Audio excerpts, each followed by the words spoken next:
Oke, Anda pasti pernah mendengar creative thinking atau critical thinking. Kemudian datang lagi design thinking. Terus bedanya apa sih antara creative thinking, critical thinking, sama design thinking gitu? Kalau memang ada bedanya gitu, dan kalau memang beda, terus gimana cara makainya gitu? Ya, yuk kita temukan jawabannya di video ini.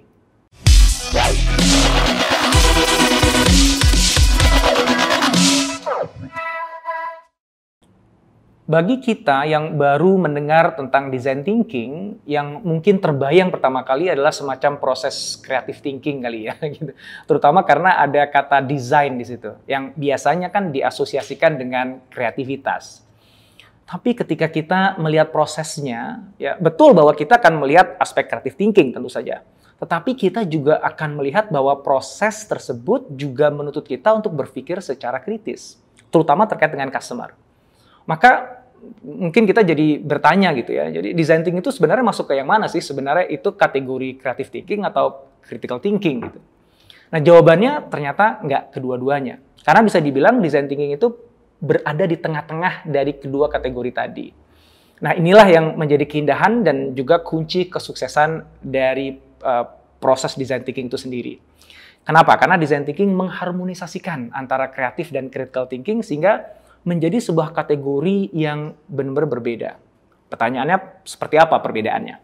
Yuk kita bahas ya. Yang pertama, dalam menjalani seluruh proses design thinking, kita harus secara konsisten beralih tuh antara creative thinking dan juga critical thinking. Tapi tidak sesimpel kita menggunakan creative thinking dulu, habis itu baru ke critical thinking gitu ya.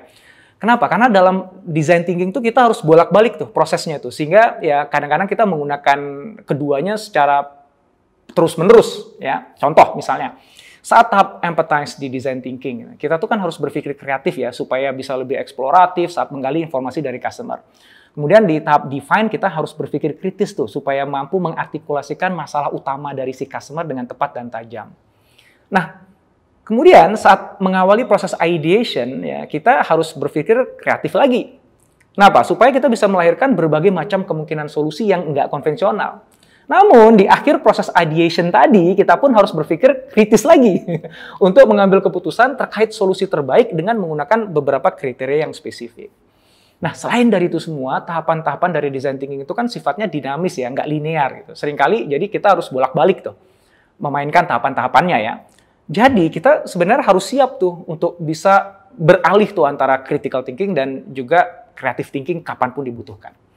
Yang kedua, proses design thinking mengandung aktivitas-aktivitas yang membutuhkan kita untuk menggunakan creative thinking dan critical thinking secara bersamaan. Contoh, pada saat kita mengolah hasil empathize dalam tahapan define, di mana kita harus memetakan banyak data kualitatif yang didapat dari para customer dan kemudian mengidentifikasi pola terkait permasalahan mereka itu. Nah, aktivitas seperti itu kan pasti membutuhkan critical thinking yang kuat dong. Tapi hasil temuan kita bisa jadi terbatas kalau kita tidak menggunakan creative thinking. Creative thinking itu membantu kita untuk melihat lebih banyak kemungkinan pola dan juga keinginan customer yang tersembunyi, sehingga akhirnya kita bisa mendapatkan insight yang lebih unik nantinya. Nah, sama halnya pada saat kita lakukan testing ya. Kita menggunakan critical thinking untuk merancang eksperimen yang mampu mendapatkan umpan balik yang akurat. Tapi di saat yang bersamaan, kita juga harus menggunakan creative thinking untuk membuat prototipe yang walaupun masih kasar, tapi mampu memberikan pengalaman senyata mungkin bagi customer supaya nanti umpan balik yang diberikan itu bisa lebih akurat. Jadi, hasil dari aktivitas design thinking kita akan bisa lebih optimal kalau kita bisa menggunakan kreatif dan critical thinking secara bersamaan. Nah, yang ketiga, terakhir ya, ini menurut peneliti Claude Diederich.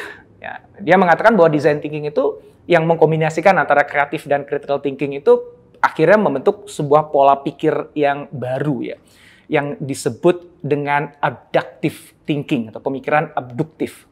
Nah, Diederich mendeskripsikan pemikiran abduktif itu sebagai proses pemecahan masalah di mana kita melakukan observasi untuk memperkirakan solusi simpel yang kemudian kita uji cobakan dan perbaiki terus-menerus sampai akhirnya kita mendapatkan solusi yang paling tepat untuk memecahkan masalahnya.